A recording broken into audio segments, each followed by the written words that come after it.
कोकणातील प्रत्येक अपडेट जाणून घेण्यासाठी आजच माझे कोकणच्या सोशल मीडिया प्लॅटफॉर्मला लाईक, फॉलो आणि वेंगुर्ल्याची ग्रामदेवता श्रीदेवी सातेरी मंदिरात वर्धापन दिनाच्या निमित्ताने फळांचा राजा हापूस आंबा यापासून सजावट केली आहे। हापूस आंब्यापासून केलेल्या सजावटीला सुमारे 1,500 फळे वापरण्यात आली आहेत। ही फळांची सजावट पूजा सध्या आकर्षण ठरते आहे। श्रीदेवी सातेरीचा वर्धापन दिन हा 2 दिवस विविध कार्यक्रमाने साजरा होतो। मंदिराच्या सुरुवातीपासून आंब्यांच्या फळांचे तोरणे तसेच अननस, सफरचंद, केळी, चिकू यासह अन्य विविध फळांनी संपूर्ण मंदिर परिसर व गाभारा सजविलेला आहे। तर श्रीदेवी सातेरीची आंब्यांच्या फळापासून पूजा सजवलेली आहे। सुवासिनी देवींची खणा नारळाने ओटी भरतात, त्यामुळे जिल्ह्यातून व जिल्ह्याबाहेरून हजारो भाविकांची गर्दी 2 दिवस पाहायला मिळते।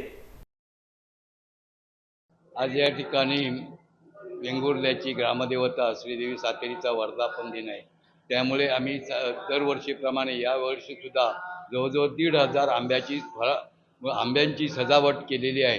तसेच बाहेरच्या ठिकाणी सुद्धा मुख्य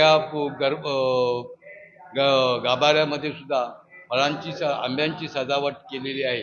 यासाठी जवळजवळ 1,500 ते 2,000 आंब्याची फळं लागले आहेत। इतर सुद्धा फळं आहेत, पण मुख्यत्वे आंब्यांचा राजा हापूस या फळांची सजावट केलेली आहे। सालाबादप्रमाणे इथे हजारो भाविकांनी त्याचा मनोभाविक आस्वाद घेतलेला आहे।